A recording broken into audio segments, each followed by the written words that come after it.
Okay, diet. Touched on body fat, body weight earlier on. Yes. Does it matter what you're eating? Does it matter how it impacts you? How should we come to think about diet from a longevity standpoint? Great. A diet that can keep your muscle mass at decent levels and does not make you excessively overfat or overweight probably is something like 80% of what we mean by diet's effect on longevity. So if you take two people and eat two very different diets, but they're roughly the same body composition and size, etc., they're going to get longevity differences from diet alone, but they're not going to be enormous, on the order of probably 5 years or less, just on a heuristic basis. We're not talking about 20 or 30. If someone weighs 600 pounds, yeah, it's 20 or 30 years, if not more. So stop arguing over vegan versus carnivore and instead look at how much they weigh. Oh my God. By a long shot. Let's put this in perspective with some characters that we make up in our heads. If a vegan or carnivore, doesn't matter, say, they're 350 pounds at 5'7", and they're like, well, I'm vegan, so it's not a big deal. You're going to be like, bro, that ain't it. Now, if you eat mostly healthy foods, lean proteins, veggies, fruits, whole grains, healthy fats, and mostly unprocessed foods, if you do that, whatever body weight you're at, it absolutely matters for longevity, but it matters a little bit. And that means you should do it. But the biggest thing that you get out of those foods is the ability to do weight control. Because if you are grotesquely overweight, you could be eating fuck all. It matters, but not by a ton. How much mitochondrial damage and stuff like that is coming from junk processed foods, or is your concern with avoiding ultra-processed foods that they're just more palatable than eating the whole of food version? It's probably another 80-20 or 90-10 situation where mostly they're just a portal to being really fat. But yeah, there is some decent research that says very processed meats, very processed various other foods do have chemical effects, cellular levels that are absolutely not ideal, especially if the preponderance of your diet is composed of those foods. But if you eat not so healthy foods a few times a week and the rest is healthy, they cannot statistically differentiate you from someone who eats healthy 100% of the time in the mortality or morbidity. Assuming that you maintain a similar sort of weight. Correct. Yeah. So yes, exactly. But again, we're fighting with ultra-processed foods are more palatable, often more calorie dense. Go back and watch the fat loss episode that we did before if you want to learn more about that. That's it. So that's really important stuff. But I think the big takeaway for me is this. If you, kind of two extremes, one we already mentioned, if you are following some ultra healthy diet, either ostensibly healthy or actually healthy, and you have gotten up to 400 pounds and you're not losing weight currently, but you're like, I'm good, I'm eating the new way, it's great, you got a bad thing coming your way. On the other hand, if you happen to be in a position where you are of a healthy weight, you're physically active, etc., all the other variables we'll talk about are pretty well in line, and you are looking at a plate of nachos at a Mexican place with your friends, and they're like, eat some, and you're like, ooh, but they're kind of going to kill me because they're made of chips and those are bad. Sorry, crisps. Does that make your English feel anglicizing better? Everything. Yes. That's also probably the wrong move. And it's a wrong move for at least two reasons. One, if in moderation and with all the other factors aligned, you eat some junk every now and again, it's a very difficult story to tell yourself that anything very much matters about if you eat a few chips or zero chips or even 2 bags of chips every now and again. The other way in which it matters is and this is a little bit more about how you approach food. If you approach food in a neurotic fashion, anticipating dangers everywhere, trying to curate your lifestyle to only get the organic, vegan, superfood shit, and really worrying a lot about what goes into your body, you almost certainly will live less time than if you just didn't give a shit and ate mostly good shit, but every now and again just had 10 burritos, no problem. I love the idea of the stress of trying to be perfect will kill you more quickly than your imperfections. Depending on the degree of imperfection. But if you're doing a decent job and you're worrying more than that, you're just going insane. I did a Jeffersonian breakfast with Brian Johnson a couple of months ago. Okay, I don't know what that means. So everybody gets, I think, a minute to speak. And you kind of go around and you've got a topic that you're talking on. And it's a way of, I guess, fostering discussion of some kind. Okay. And he was talking about some of the research that him or his team had done. I don't know where it come from. and he said that eating a McDonald's kills you 12 minutes earlier. That was some of the... And I do wonder, I like what Brian's doing in the same way as I like having a scout in a army that goes and sort of climbs a really dangerous... Yeah, but I'm not climbing that shit. I don't want to go up there, but I'm glad he does, and maybe tell us some interesting stuff when he comes back down. Totally. However, I do wonder, this is one question I haven't got to ask him yet, which is, how are you, or any of the people that are really obsessed with go on the r/longevity Reddit, or whatever other versions of that, the NAD discussion forum, the resveratrol discussion forum, all of this David Sinclair stuff from years ago. I wonder whether those communities have got to the stage yet where they've tried to mediate the longevity-induced stress reduction. Yeah. You know what I mean? Yes. Now, there are a few ways you could go about this. If you are a person who's obsessed with longevity in a glass half full sort of way, you're looking at the variables in your life and you're like, ooh, I want to optimize for longevity. I love my life. I love science. I love being intricate and meticulous. It's just my nature. I love organizing all the variables and being very strict. You're not really stressed when you're doing that. You're actually involved. It's part of your orderliness. Yeah, and so not only do you get the benefits of being a perfectionist on never eating any junk, but also you get the benefits of being super involved, which is another big variable we'll discuss later, as seems to have some promise for longevity. But if you're a person who, if they are told, listen, just eat mostly healthy foods and you're good to go, and you're like, oh my God, thank God. But if I tell you, look, every fry you put in your mouth is like 30 seconds less life. Like you're telling your wife something just beautiful about how much you love her on your deathbed. And you're like, and my favorite part of you is, and she's like, that stupid fry from McDonald's stole my husband's soul. If you are a person whom that idea and the pursuit of perfectionism tends to give higher stress levels, I'm going to tell you right now, it's probably not worth it. Just do a good job. Don't try to aim for perfect.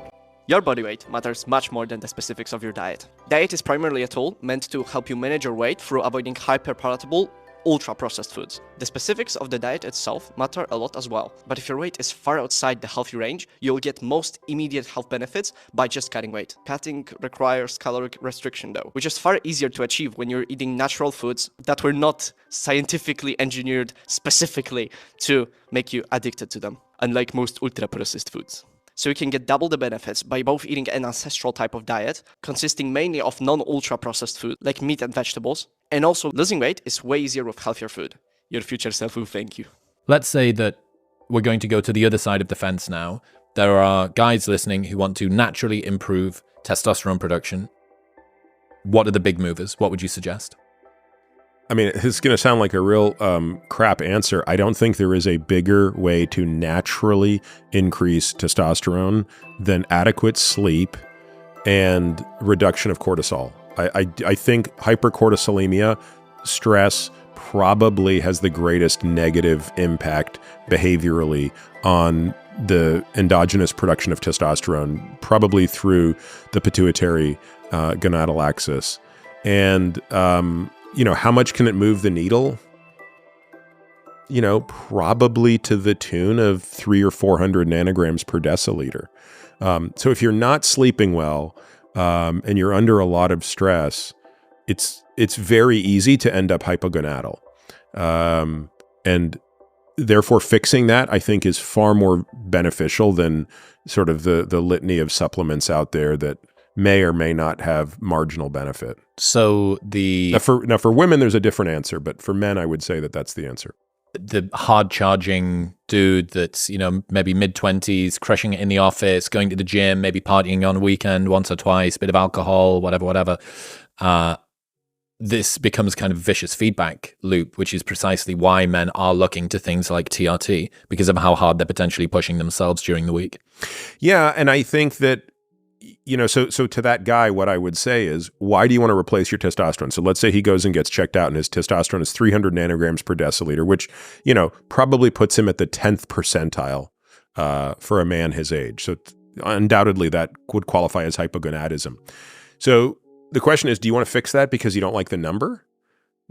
Or is there a symptom we're trying to fix? And if the symptom is what we're trying to fix, then I would say, let's fix that symptom, i.e. poor energy, poor mood, poor libido. Let's fix that symptom by fixing these other things over here. And by the way, along the way, we might also improve your testosterone.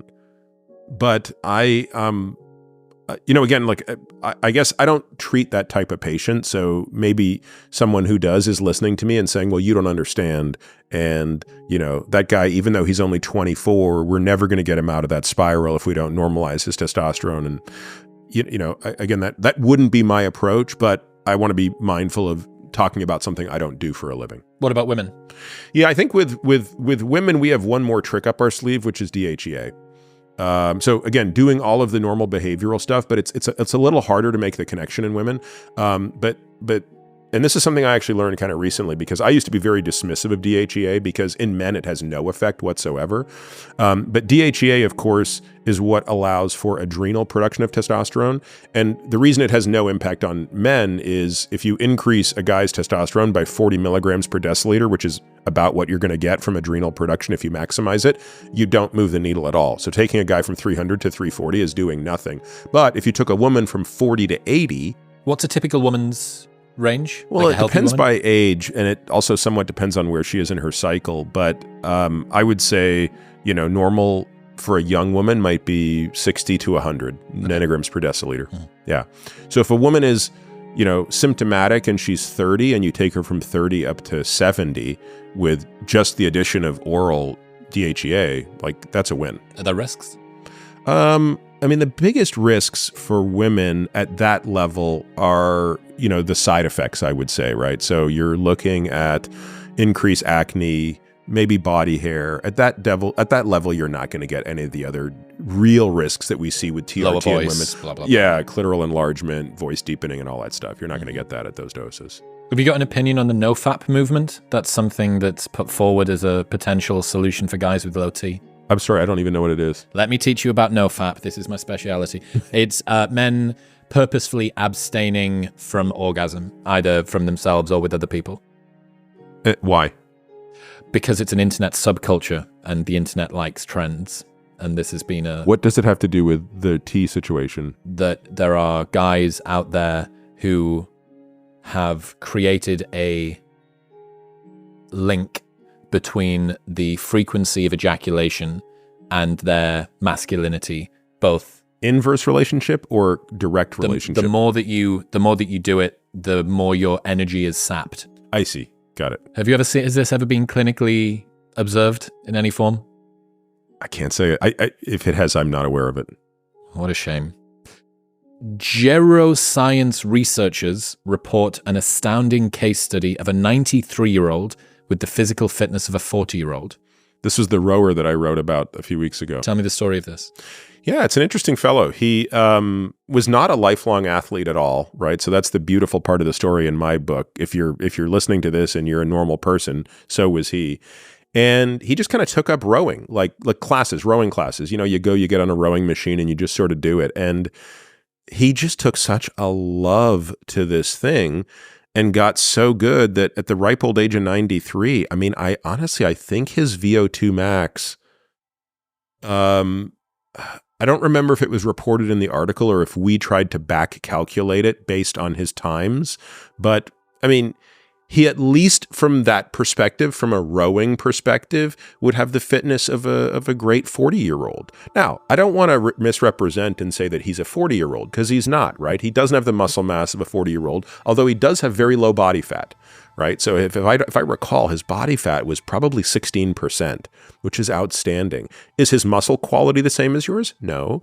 Would his coordination or fall risk aversion be the same as yours? No. But look, the point is when you compare him to another 93-year-old, he's clearly functioning at a level that's, in totality, I would say, at someone in their 70s. And to me, that's the game. Like, I'm way more impressed by and interested in that guy than I am in any influencer I see doing any feat of strength, running any, I don't care. I don't care what you can do when you're 40. I really don't. I really care what you can do when you're 90. How long was he training for?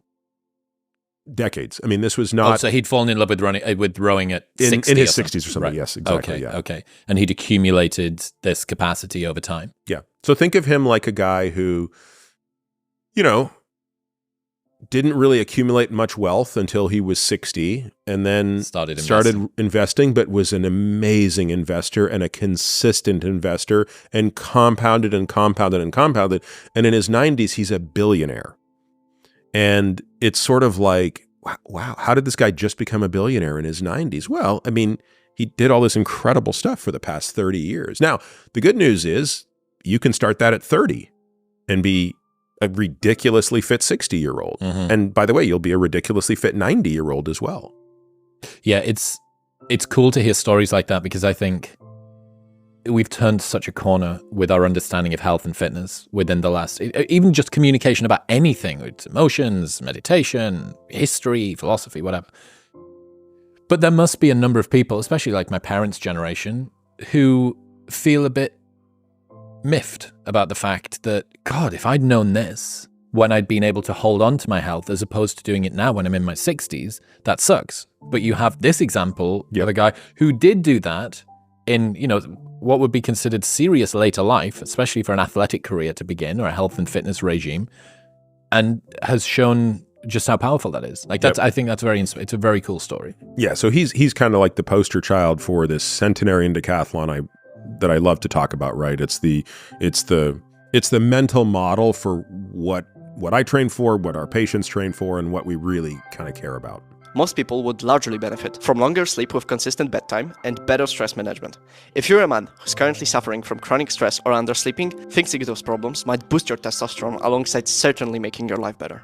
Talk to me about what you consider to be the basic supplements most people should at least be considering. I'm aware that this is incredibly individualized, but most people want to perform better, have some good energy, do well in the gym, so on and so forth. What are the areas in which most people should be at least looking at supplementation, or are there any at all? I mean, I think most people probably would benefit from magnesium.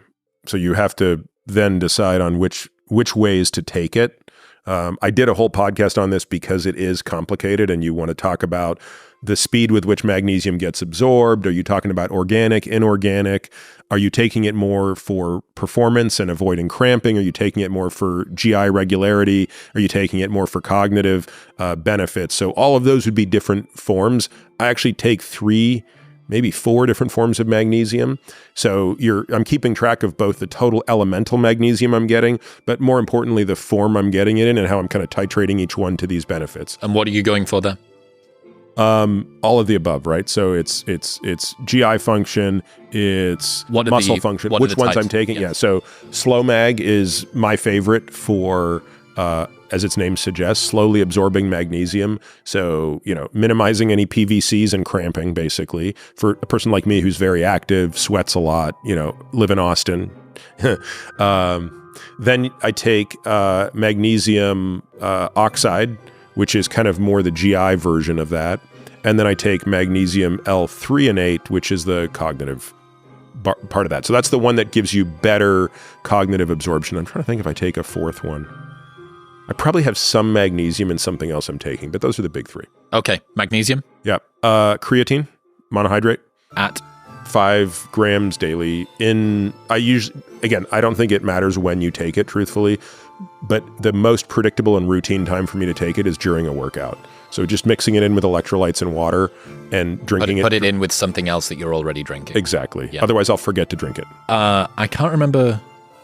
I think it was Tim Ferriss who was talking about some benefits from much higher doses of creatine, 10 to 20 grams a day. Have you looked at any of this? Have you seen any of this stuff? Yeah. I mean, look, when I was a kid, that's how you dosed it. You would load it. You would do 30 grams a day for a week. And how then many? you'd go 30 grams a day for a week, and then down to 5 a day. Now, my last look at this literature said that was not necessary at all. And taking 5 a day, you'll very quickly get to your saturation levels and you're totally fine.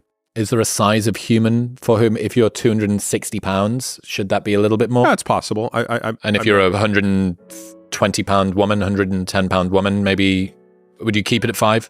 I mean, I do. And the only time I sort of tell people to dial it down is if they get GI upset from it, which some people do. Okay. Magnesium? Creatine? I think a lot of people probably could use a little bit of help with methylated B vitamins, maybe some TMG. Again, what's TMG? Trimethylglycerate, which is basically we would use these to titrate homocysteine levels. So if a person's homocysteine levels are elevated, you can basically get their homocysteine levels normalized with methyl B vitamins. Now, we don't really have, I'm trying to think. We have one study that speaks to the efficacy of that for brain health. But what we're doing is using a proxy, which is we know that homocysteine levels, when elevated, play a role in at least two diseases, right? Dementia and dementing diseases and cardiovascular disease. And so by, asking the question, if you lower homocysteine levels, do you address that? You're asking the question indirectly, is homocysteine causally related to those diseases or not? And looking at the neurodegenerative side, it appears more likely that it is. And there's a very clear mechanism for how homocysteine could be causally related in cardiovascular disease vis-a-vis its impact on endothelial function and endothelial health. But I would say that that's kind of a soft recommendation. I've got one copy of C677RT or whatever. You know how many people I've met in my life who have the wild type for both MTHFR genes? And you have to keep in mind how many people I've looked at in the past 15 years. Yep.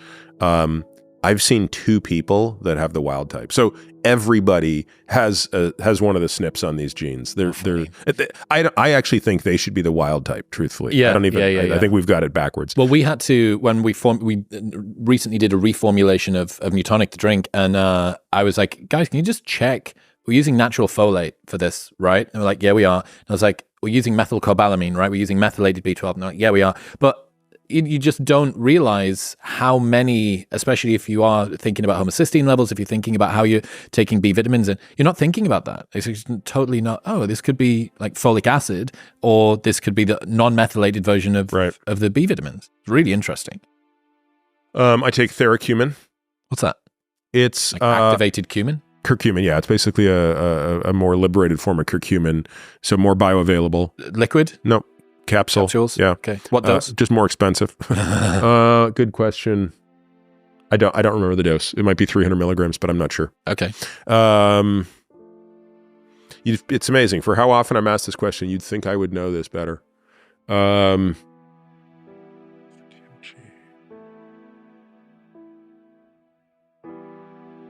There's other things, I just don't recall them. Magnesium? Yep. Creatine? Methylated B vitamins, if appropriate, to bring homocysteine in line. Yep. Curcumin, or theracumin. Theracumin, special curcumin. I used an absolute ton of curcumin when I ruptured an Achilles 4 years ago.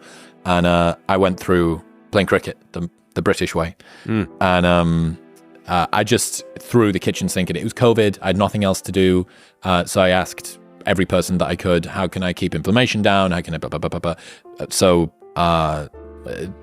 TB500, BPC 157, tart cherry juice, like any waving sage over the top of it, making an incantation at the full moon, all of that stuff. I did all of the things, and the recovery was actually really, really good. If anyone ever considers blowing out their Achilles, doing it during a pandemic is actually a really good time to do it because there's nothing else to do. And I grew it back nicely. It's probably the injury I'm most afraid of. It's 12 months of full, very intense. So do you have a sense of why it happened? So I went back to as many people. I mean, this should be a public service announcement. If you used to play a sport when you were in your teens and you're now 35 or something, and you think, I'm going to pick that sport back up, very, very slowly reintegrate it. The number of friends that during their teenage years played basketball and then decide to go and play basketball now that they're 34 and they've spent the last 2 decades gaining muscle in the gym and they're nearly twice as heavy as they were when they played this, and within the first couple of games they blow out an MCL. The number of friends I've had, there's like a list of friends that have done this just in my friend group. And for me, I did 1 training session to play cricket. performed sufficiently well during that session that I got invited to play on the Saturday, and then with a very limited warm-up, as normal sort of club cricket is, stepped out to bat and was having so much fun. It was great. The sun was shining. My dad was over the far side. We slowed the halt of wickets that we were losing. And I was like, this is the first time I've picked up a bat, apart from the net that I did on the Wednesday. This is the first time I picked up a bat in over a decade. And I'm like 35 not out. I'm playing really good shots. And I just pushed a single through the covers on the right-hand side and set off to run. And then as I felt something weird. Did you hear it? No, but there was shouting at the same time from the players on the fielding team. And then as I went to put my right foot on the floor, it was like if you tried to step on an inflatable waterbed on water, and it just went like that. And then the bastards ran me out. So while I was laid on the floor like this, in the middle of the pitch, they went and picked the bails off, which meant I didn't get like a whatever it is, an injured, like DNC, did not complete or whatever. They actually ran me out, which was fine. That's okay. I think the reason that it would have happened was we'd done shuttle runs on the Wednesday. I wasn't doing a massive amount of like high plyo stuff. And then when I set off, you're wearing spikes on a very hard surface, and it's digging into packed dirt, which is what the strip is that you're bowling on. And I pushed this shot through the covers and then set off with my back foot. Heel would have been a little bit off the ground, so calf would have been lengthening as I'm contracting, and then it would have just hit the floor and went. And that was me for 12 months, 13 days, and then got did you complete tear? Yeah, full detachment. Full detachment. Yeah, so got carried back over, and I knew within 3 seconds, I was like, I think that's what that is. And I didn't know enough about it. If I'd known more about it, I would have been more scared. But on the flip side of that, my calf strength now and mobility, I've got really insane dorsiflexion. But for anyone that does do it, or anyone that's done it recently, yeah, it's going to be a long rehab, or if it happens in future, it's going to be a long rehab, and it's going to suck, and you're going to feel a little bit unhappy about it. But my function, strength, power, everything is back to where it was, including muscularity. So if you looked at my calf, you're totally symmetric. I overshot it on my right, on the one that I busted, and then had to go and do more work on the left because I built that one back up. And I think good rehab plan, take your time getting back to it, and within 12 months, you'll be doing everything that you were able to do. And within 2 to 2.5 years, you won't know that it's there. The only way that you can tell is if you look, or if you give it a squidge, because it's a girthy boy now. Yeah. But one of the things you haven't mentioned is omega-3s. Oh, thank you. I do take that as well. I'll keep you right. Talk to me about anything else I should be taking, because you're going to remind me. Rhonda Patrick was on the show. Big on omega-3s. Yep. Really took me through some interesting stuff to do with ethyl esters versus the reactivated version. Yeah. I used to know this, and I don't know it anymore. What are you taking? I take Carlson's. I think there are a couple of brands out there, Nordic Naturals, That's Carlson's, what I'm using that are pretty good. And I've gone back and forth with them, and then you test your levels to kind of see where you're getting the most bang for your. By buck, I don't mean dollar, but how many of the horse pills you have to take. Yep. Do you know how many you're taking per day? I take 3 of the most potent one that they make, which I think is called Elite or Supreme or something like that. Whatever the most expensive one is, presumably. Yeah, but it's got the most EPA and DHA in it. Are you timing that particular? Is it with a fatty meal? Yeah, I mean, because my compliance is the most important thing. I have an AM and PM slide of things that I take. So I think I take 1 in the AM, 2 in the PM, or maybe it's the reverse.